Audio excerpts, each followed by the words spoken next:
Bom, a gente recebeu um vídeo do G1 falando sobre se vale a pena ou não ter casa própria. E aí a gente quer colocar o olhar ali tanto da gente que trabalha com financiamento, mas também a visão pessoal nossa sobre o tema. Então a gente vai colocar o play, vai ouvir e vai comentar em cima. Vale a pena ter casa própria? Essa discussão é da época em que a terra passou a ter dono. E milhares de anos depois, continua dividindo opiniões. É o fla-flu da economia. Corinthians e Palmeiras, Brasil e Argentina. De um lado, quem diz aluguel é dinheiro jogado fora. Do outro, quem defende é melhor alugar e investir o dinheiro. Quem tá certo? Cara, pra mim esse já é um ponto que tem de erro nesse vídeo. Não é sobre você... Não é sobre isso, sobre aquilo, eu nem tô olhando, né? Não é a questão de se vale a pena você comprar o imóvel ou deixar o dinheiro investido. Se você tem o dinheiro para comprar o imóvel à vista, mesmo assim, se você deixa ele investido, pega um financiamento e você usa esse dinheiro do financiamento para deixar esse dinheiro rendendo. Para mim faz muito mais sentido você financiar do que comprar à vista, então você não discute comprar à vista ou alugar, você discute financiar ou alugar. Faz sentido para você? Faz sentido, faz sentido. Eu acho que tem alguns pontos aqui que eu acho que não é falado no vídeo também. A gente vai escutar um pouquinho mais, mas a parte... Eu acho que tem alguns casos de clientes que moram de aluguel por às vezes não ter parte da entrada ali, dentro do financiamento, mas tem alguns pontos que a gente pode considerar que é da valorização do imóvel, quando você já tem ali o imóvel seu, então ele tem a valorização do imóvel durante o período ali que você tem a posse, e do aluguel também tem a correção, que ela nos últimos anos tem sido super alta, então essas duas correções eu acho que acabam também trazendo um desequilíbrio aí nessa conta para a gente comparar o aluguel em relação ao financiamento. É isso que trouxe esse ponto. Eu não sei na sequência aqui que a gente vai escutar, mas a gente pode... Posso dar o caso pessoal em cima disso? Quando eu e minha esposa a gente decidiu procurar um lugar para morar juntos, lá faz alguns anos já, a gente foi olhar aluguel. E aí a gente viu que para morar num lugar do jeito que a gente gostaria, o aluguel era muito caro.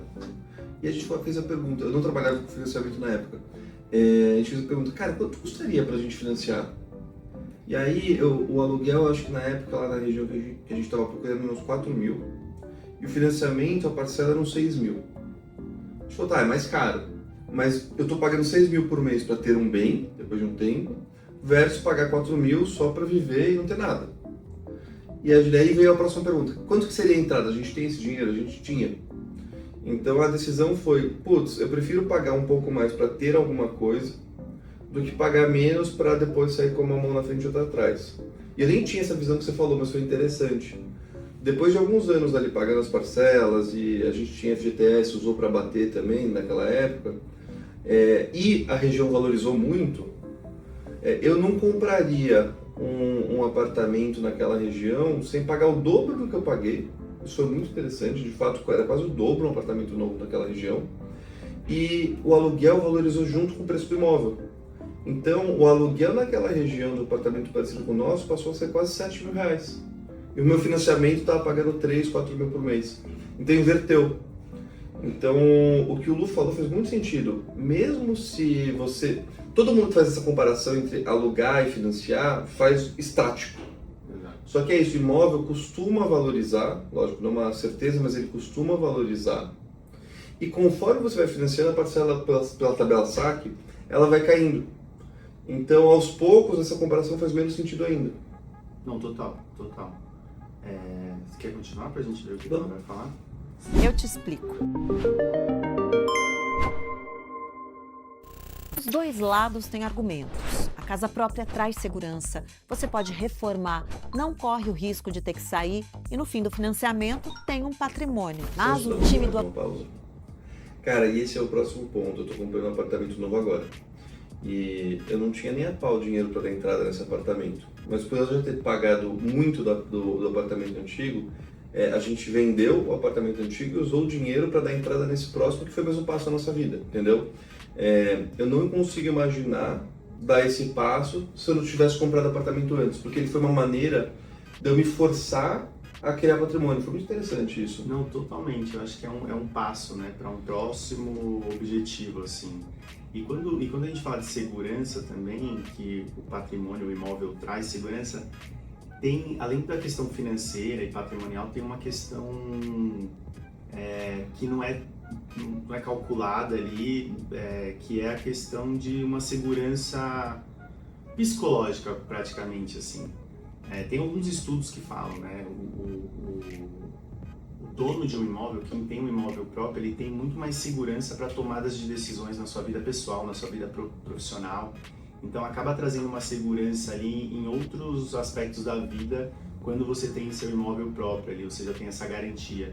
Então traz essa segurança também que não é tão tangível, mas é super interessante de pensar. A pessoa que tem um imóvel, ela toma decisões muito diferentes do que ela toma quando ela não tem nenhum imóvel, ela mora de aluguel e etc. Então esse lado da segurança também é legal comentar. Posso puxar gancho disso daí? Total. Essa segurança emocional que você falou, eu concordo muito. Emocional, eu concordo, eu sou uma prova dessa segurança emocional. Mas eu acho que tem outra coisa. Quando eu comprei o apartamento, foi um dos primeiros da turma ali a tomar essa decisão. E muito amigo meu falando, não vale a pena, tá tudo certo. E aí eu fiz o nosso apartamento do jeito que seria perfeito pra gente morar.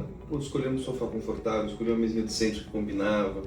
E a cada banqueta que a gente escolheu ali foi para pensar como seria receber os amigos. Então a gente fez o apartamento pensando na nossa vida, na nossa rotina. E aí eu ia na casa de alguns amigos que era de aluguel e os caras tinham mais dinheiro que eu, tá? Esse sofá, é meio ruim, mas não vou trocar esse sofá porque não é meu. Depois eu vou deixar aqui, onde que eu vou colocar esse sofá? Então tem uma cabeça de que, cara, pra que a gente trabalha? Pra que a gente junta dinheiro? É pra viver melhor. É pra proporcionar uma coisa melhor pra gente e pra nossa família. E, pelo menos pra mim, eu acho que pra muitos dos brasileiros, a casa é a coisa mais importante. Entendeu? A gente é viciado por tijolo aqui, né? Então, você ter a sua casa, independente de onde que ela é, do tamanho, mas fazer do seu jeito, colocar do seu jeito, tem um valor que nenhuma planilha coloca. Não, totalmente. Eu muito isso. Totalmente. Eu acho que vai falar um pouco de flexibilidade nesse próximo passo aqui, e aí eu tenho algo a questionar também. Acho que a gente pode seguir aqui. Ela falou sobre a parte de compra mesmo, mas ela vai falar um pouquinho dos benefícios do aluguel e a gente comenta aqui novamente. Suas razões. Quem aluga tem mais flexibilidade, pode investir o dinheiro que usaria na entrada ou na compra do imóvel. E aí entra um conceito importante da... Dois pontos que eu já vou questionar. Essa parte de flexibilidade, né, que é falado quando eu alugo uma casa, um apartamento que seja, mas eu acho que vai muito ao encontro do que você falou. Flexibilidade até que ponto, né? Quanto tempo você está preso naquele contrato de aluguel? Ou a qualquer momento o proprietário pode querer vender o aluguel e etc. Então você fica dependente ali do proprietário depois de certo período ali de contrato. Você precisa sair do seu apartamento, da sua casa. Então essa parte de flexibilidade, por um lado faz sentido, mas por outro não. Você fica meio refém ali do proprietário em alguns casos, né? Então essa parte de flexibilidade acho que é um ponto a se questionar. Ela falou também de... Posso só fazer um comentário rápido sobre essa parte? Tem um amigo meu que estava no aluguel, estava pensando em comprar, mas depois estava me decidindo. Aí a proprietária do imóvel dele resolveu que queria vender e metade do dia dele era receber visita de gente que estava vendo o apartamento que ele estava morando para vender e não era nem para ele ganhar o dinheiro, entendeu? É uma situação muito chata. Nossa, isso é ruim demais. E você falou, cara, no aluguel você faz um contrato, tem um prazo, você não pode sair desse prazo. E depois desse prazo pode ser que o cara te tire, então é flexibilidade dos dois lados.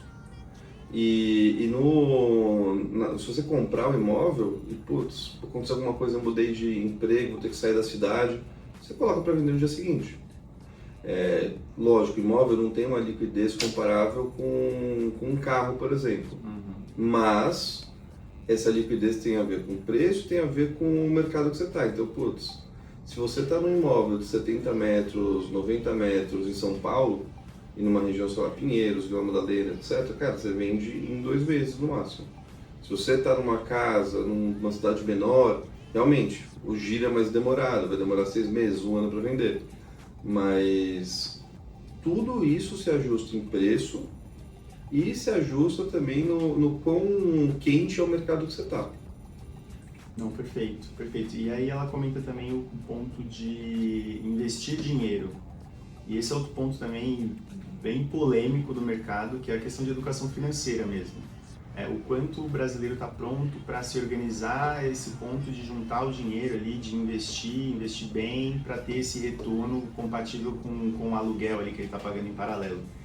Então eu acho que o brasileiro ele tem ali uma cultura de ser um bom pagador e etc., mas essa questão de organização e educação acaba sendo um déficit muito grande ainda aqui no Brasil, nessa parte de educação financeira. Então, é um ponto que é interessante, mas talvez não seja a realidade de todos de conseguir se organizar dessa maneira para investir o dinheiro ali quando você está morando de aluguel. Posso aproveitar mais um gancho? Claro. É que nem quando a gente fala de consórcio, um dos principais pontos que a gente ouve de consórcio, é para formar patrimônio, etc. Por quê? Porque essa pessoa está obrigada a pagar essa parcela, então ela não vai gastar esse dinheiro.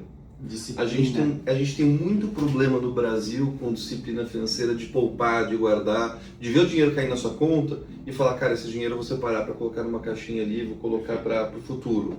Ou, chegou o dinheiro, já vou pagar cartão de crédito.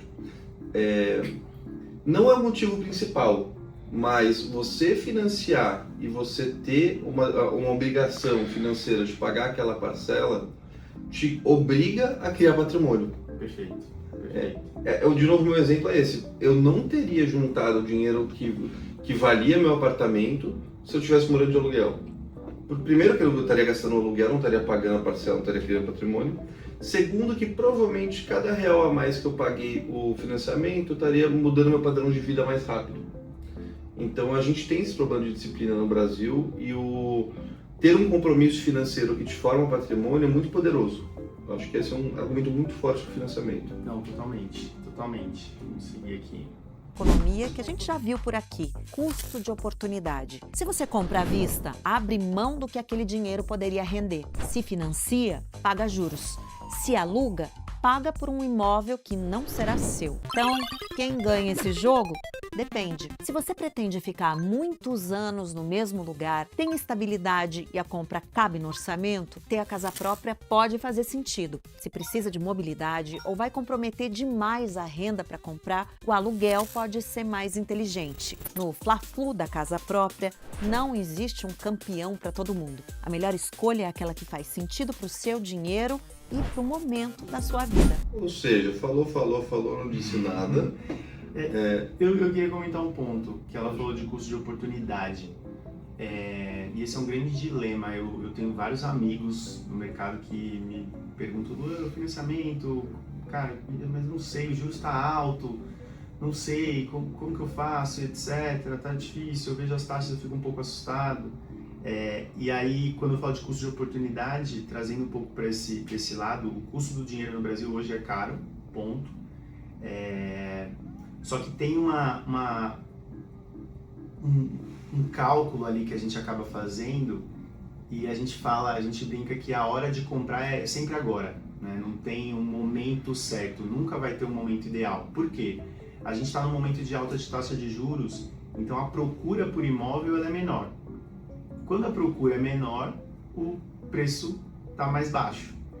Quando os juros começar a cair e a demanda por imóveis busca crédito muito mais acessível e etc., for maior, o valor dos imóveis também começa a subir. Então é uma linha ali que a gente não consegue chegar num denominador perfeito, aqui é o momento certo de eu comprar. Então é sempre o agora que é o melhor momento. E o que traz benefício do financiamento imobiliário é essa flexibilidade que você vai ter pós. Então você vai fazer um financiamento hoje, amanhã, daqui a 1 ano, 2 anos, com essa queda de taxa de juros, você pode renegociar com o banco ou até mesmo mudar de instituição, fazendo a portabilidade para onde te oferecerem o melhor benefício, custo-benefício. Então esse custo de oportunidade aí que ela comentou, só quis trazer esse ponto que é bem importante aí, e eu sou bem questionado em relação a isso.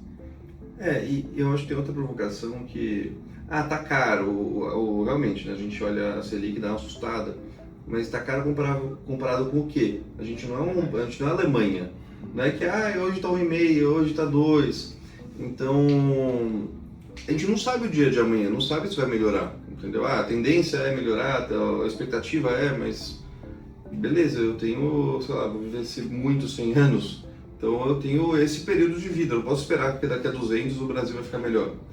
Então é encarar um pouco a realidade que a gente tem, eu acredito muito nisso, e o que o Lua falou é o principal. Tem outras alavancas ali que, conforme a Selic aumenta, elas vão também se calibrando com o próprio preço do metro quadrado. Então, eu realmente entendo que, a não ser que você tenha uma bola de cristal, a melhor hora é agora de comprar imóvel. E de financiar. E por que eu sou tão a favor de financiar no Brasil? Porque, de novo, o valor dos juros do financiamento é abaixo da Selic. Então, mesmo que você tenha dinheiro para pagar à vista, se você financiar e deixar o teu dinheiro guardado, o seu dinheiro rende mais do que o que você paga de juros mês a mês. Você ganha dinheiro financiando. Tá? Esse é o meu principal argumento para o financiamento. Boa. E o Brasil é o único país no mundo que tem essa diferença negativa aí, né? De você investir, ter ali a Selic hoje a 14%, e você financiar uma taxa de 11,5%, 12%. Então é um benefício ali que só o Brasil tem atualmente, nesse momento, e historicamente também sempre foi assim, tá? Então é legal a gente comentar sobre isso também. Tem mais algum ponto No vídeo acho que não. Espero que tenham gostado. Beijo!